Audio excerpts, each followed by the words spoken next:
আসসালামু আলাইকুম ভিউয়ার্স, আদিয়াস মাম কিচেনে আপনাদের সবাইকে স্বাগতম। আজকে আপনাদের সাথে খুবই মজাদার দুধ চিতই পিঠার রেসিপি শেয়ার করতে যাচ্ছি। এই রেসিপিতে পিঠাটা তৈরি করলে হবে একদম নরম তুলতুলে, মুখে দেওয়ার সাথে সাথেই মিলিয়ে যাবে, এতটাই মজাদার এবং সফট হয় এই দুধ চিতই পিঠাটা। এভাবে পিঠাটা তৈরি করলে দেখতে যেমন লোভনীয় হয়, খেতেও কিন্তু হয় অসম্ভব মজাদার।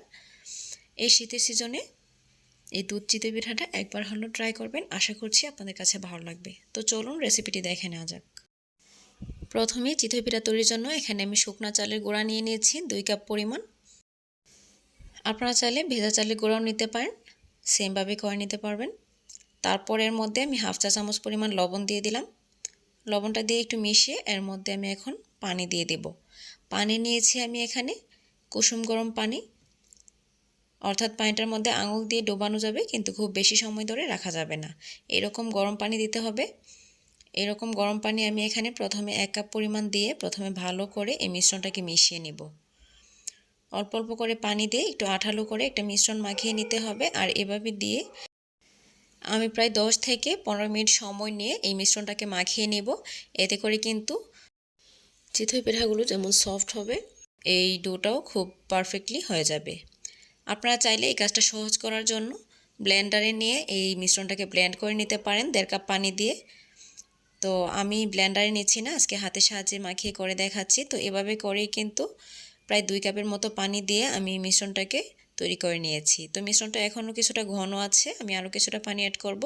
অল্প অল্প করে পানি অ্যাড করে তারপর মেশাতে থাকবো। যতটুকু পানির প্রয়োজন পড়ে সবশেষে আপনাদেরকে বলে দিব আমি যে আমি কতটুকু পরিমাণ পানি ব্যবহার করেছি। তো এখন কিন্তু পারফেক্টলি সম্পূর্ণ মিশ্রণটা মেশানো হয়ে গিয়েছে। আর এখানে আমার সর্বমোট 2 কাপ চালের গুঁড়ার জন্য 2.5 কাপ পরিমাণ পানি লেগেছে। আমি একটা চামচের সাহায্যে একটু তুলে আপনাদেরকে দেখিয়ে দিচ্ছি যে কতটা পাতলা রেখেছি মিশ্রণটাকে।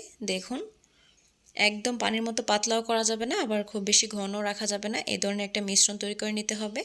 এটা আপনারা দেখেই বুঝে নেবেন যে আমি কতটুকু পাতলা করেছি। এখন মিশ্রণটাকে ঢাকনা দিয়ে ঢেকে এক সাইডে রেখে দিব। আর আমি এখন চিতই পিঠার জন্য দুধের মালাইটা তৈরি করে নেব।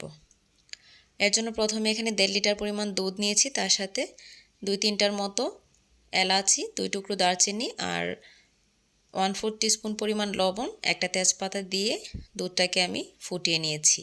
দুধটা কিছুক্ষণ ফোটার পর আমি এখানে হাফ কাপ পরিমাণ নারকেল কোড়া দিয়ে দিয়েছি। এর কারণে কিন্তু পিঠার স্বাদটা ভালো আসে। নারকেল কোড়াটা দিয়ে সব কিছু ভালো করে একটু মিশিয়ে আবারও একটু দুধটাকে জাল করে নিয়েছি 1 থেকে 2 মিনিটের মতো।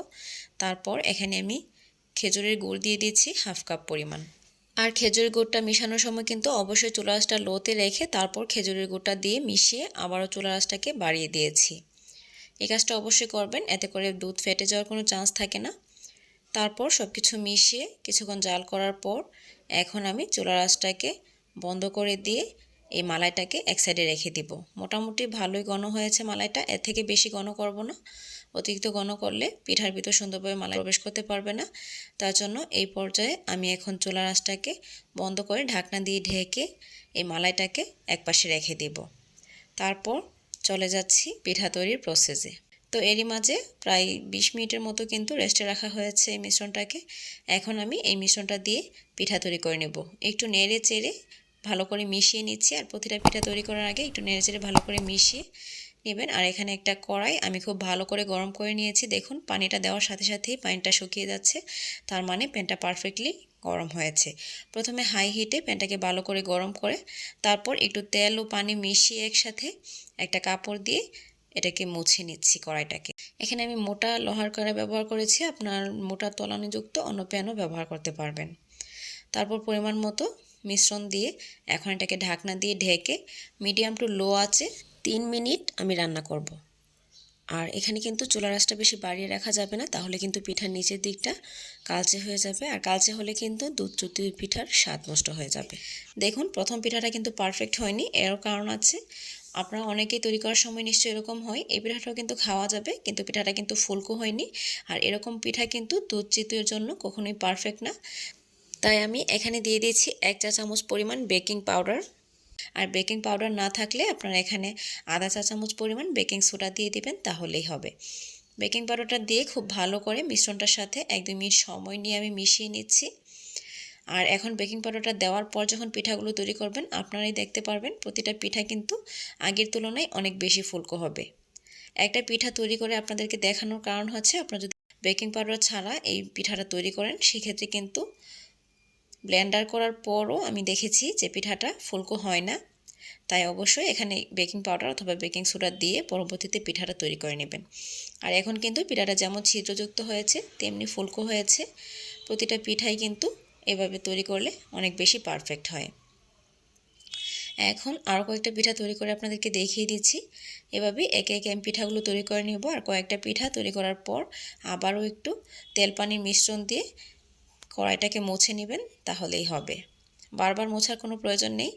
এভাবে একে একে আমি এখন সবগুলো চিতই পিঠা তৈরি করে তারপর আপনাদেরকে দেখিয়ে দিচ্ছি। প্রথমে কিছু পিঠা তৈরি করে আমি আগেই দুধের মধ্যে ভিজিয়ে দিয়েছিলাম 3-4টা পিঠা। আর এখন আরও 3-4টা পিঠা একসাথে ভেজে নিয়েছি, এগুলোকেও দুধের শিরার মধ্যে আমি ভিজিয়ে দিচ্ছি।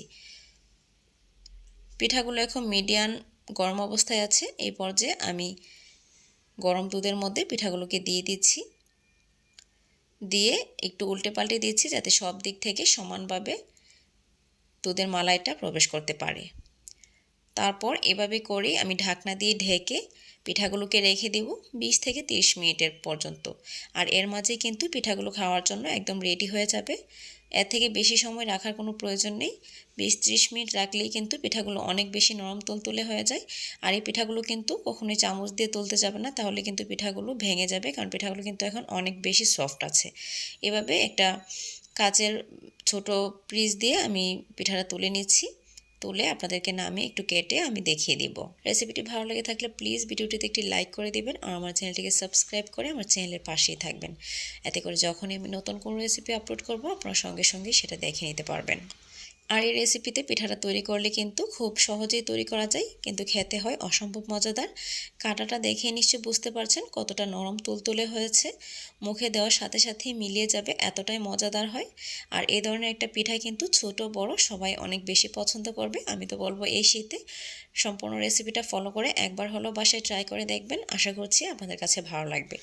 আর আমার মনে হয় এই পিঠা যদি একবার তৈরি করে পরিবারের কাউকে খাওয়ান তাহলে বারবার এমনিতেই এটা তৈরির জন্য রিকোয়েস্ট আসবে।